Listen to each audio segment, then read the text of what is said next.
More bad news on California's growing homelessness crisis. We have the latest figures, and we have an update in the campaign to remove liberal district attorney in Los Angeles, George Gascon, from office. That's all coming up on this episode of Reform California with Carl DeMaio.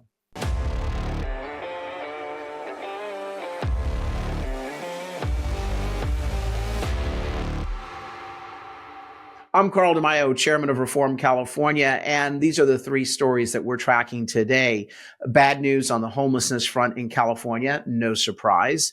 We also have an offensive legal issue being raised at the southern border against Border Patrol in California, demanding, quote, better conditions for migrants. And I do want to get to the campaign to defeat liberal George Soros-backed district attorney in Los Angeles, George Gascon, and get him out of office. He's a criminal coddler. Let's start first with the story at the border. This is so offensive. This is from today's Union Tribune. Quote, second complaint filed over conditions for migrants at the open air detention sites in San Diego desert. This story talks about these left-wing illegal immigrant advocacy groups, which, by the way, are funded with your taxpayer money. They are demanding that the Border Patrol do better in how it handles illegal immigrants at these holding sites. Now, the federal Border Patrol, when these illegal immigrants illegally cross into the United States on their own volition, okay, this is them putting themselves in the middle of a desert. This is a choice that they're making. It is breaking the law. Border Patrol has to process these people under the Biden administration's failed border policies. Trump had these people remain in Mexico, but Biden says, oh, come on in. Go ahead and use the loophole called the asylum process. I'm persecuted. Abuse our asylum process to try to sneak into this country illegally. Border Patrol has to now process these people. It is a huge administrative burden, taking their attention away from the drug war. And in the meantime, as they're being processed, they have these migrants held in open air holding sites. Now, the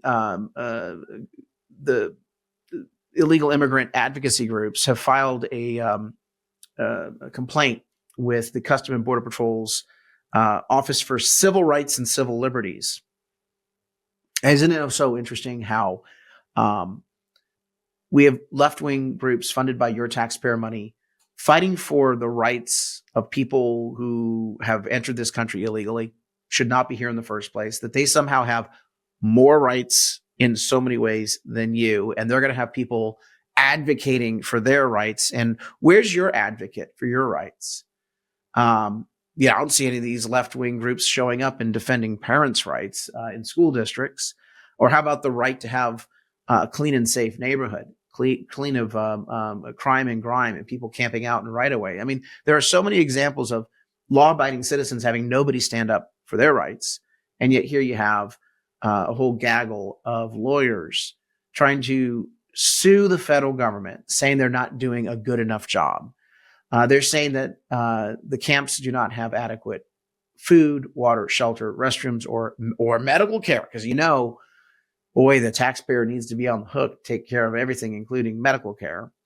And there's going to be no doubt in my mind that some liberal judge is going to go ahead and smack the Border Patrol and issue some order that will cost taxpayers a lot of money. Here's this. Here's this for the solution. Send them home. Oh, golly, maybe we just simply secure the border. Problem solved. You can't sue on federal or U.S. land, can't sue within the United States for how these people are being treated in Mexico. And that's the beauty of the Remain in Mexico policy that Donald Trump had, is that he understood that if you let them come in through their ill-gotten claim of asylum, that all hell would break loose and they would have all the rights, all of the legal protections to go game the system. And that's exactly what's happening here in these lawsuits are just the latest example of that. And it adds insult to injury because, again, we are not taking care of citizens in this country properly, and yet we've got people saying we need to do more for illegal immigrants. Here is the latest stats. Here are the latest stats on the issue of homelessness. The latest stats show an 8.5% increase in the homeless population in just the last year. And, we're spending billions and billions and billions of dollars on homelessness every single year. And yet, what are we getting for it? We're getting more and more bad news. An 8.5% increase in homelessness in just the last year. And yet the liberal media wants to talk about all the progress we're making. We're not. We're seeing massive spikes in the homeless population. The solution that Newsom is saying is that what we need to do is give people taxpayer-funded motel rooms, the keys to taxpayer-funded motel rooms and apartments. Well, I've said it before, just simply giving them housing and building a bunch of government subsidized housing is not the solution. Homelessness is not a housing issue. It's not a jobs issue. It's not an economic issue. Homelessness is a human issue. It is a broken person issue. 80% of chronic homeless have issues with substance abuse and mental health problems.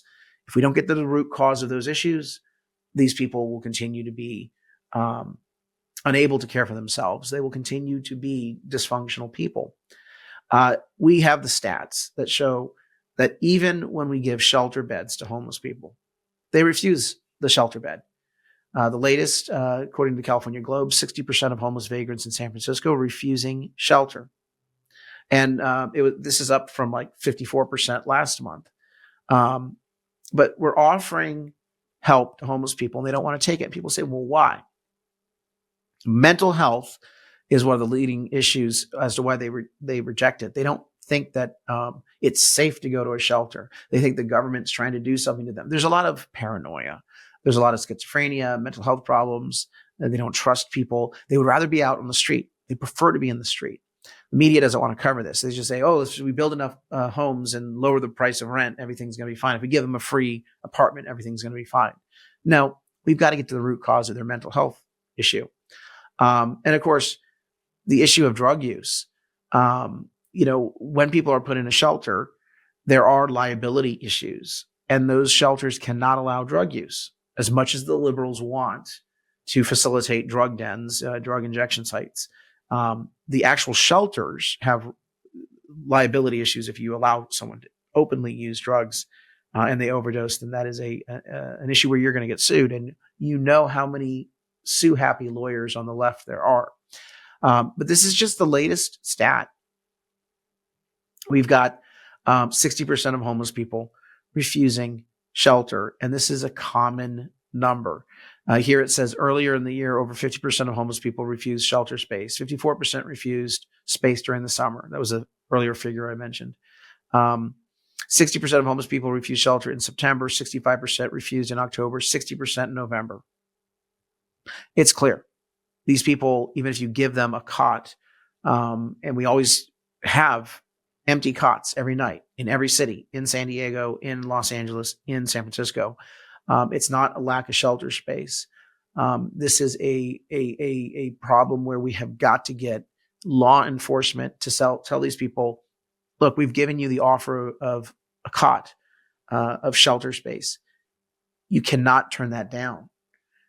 We're going to force you to go, and you have to comply with the rules. You can't just sit here in public right away. You can't be illegally camping. Law enforcement has to be the stick to get people to follow the rules. And if they don't follow the rules, we need to get them into the treatment programs that will break their cycle of dependency. So we're going to continue to see this issue. Now, I noticed that there's no left-wing groups sitting there saying, oh my gosh, people are not getting the sort of assistance they need who are homeless. The left-wing groups are saying, keep them on the street, let them stay on the street. You can't tell them to move. Meanwhile, they're suing the Border Patrol saying, oh, these camps are bad conditions. You've got to get these people into better living conditions. Again, these people are absolutely all over the map. I want to talk about Los Angeles because we've got this District Attorney George Gascon a complete wingnut, far left, anti-cop. He is pro-criminal. He won't enforce the law. He won't prosecute the law. Crime has surged under his time in office. There was a recall election that Reform California, my group, backed. It was led by a different organization. They made a number of missteps and mistakes. But the appetite to get this guy out of office is certainly there, and more on that in just a minute. But George Gascon today showed once again that he is pro-criminal. Who did he promote to be his chief of staff? A former public defender, Tiffany Blacknell. Now, this far-left activist, who's now going to be the chief of staff in the district attorney's office in Los Angeles County, she's called for abolishing prisons, defunding the police. Again, she's supposed to be the district attorney, chief of staff, putting people in prison, standing with police and law enforcement to prosecute the bad guys. No, she says that police are bad. She calls LAPD, quote, barbarians, quote, an occupying army, quote, she said Crimea River regarding looting in LA. I mean, this guy is an absolute wingnut. And she's now going to be overseeing the largest prosecutorial office in the country. This is insanity. Absolute insanity.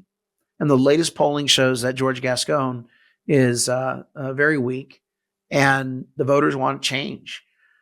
Even in the deep blue county of Los Angeles, the voters who usually vote Democrat and usually are woke and progressive, they see that crime is out of control and they need a new district attorney.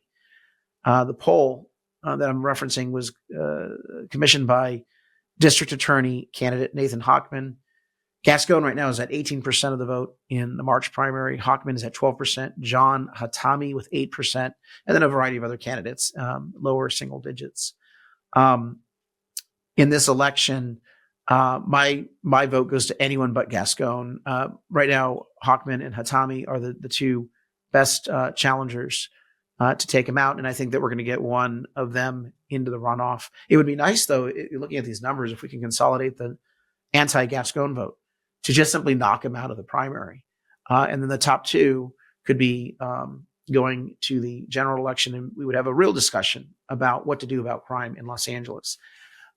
We need your help because at Reform California, we're going to be issuing a voter guide with our endorsement in the district attorney's race in Los Angeles and in races across the state of California. We've got state assembly, state senate. We've got our voter guide for Congress, school boards. I mean, we tackle every office. Our nonpartisan Reform California voter guide really can impact races, but we're going to need your help. Please sign up to be a volunteer at reformcalifornia.org to help us distribute the guide when it's published. We'll email it to you. You can send it to your friends in your network of contacts. Contribute online at reformcalifornia.org. Also, share the stories at that site because we're trying to educate voters so we can change what they know about California politics, and therefore that can impact how they vote in a better direction.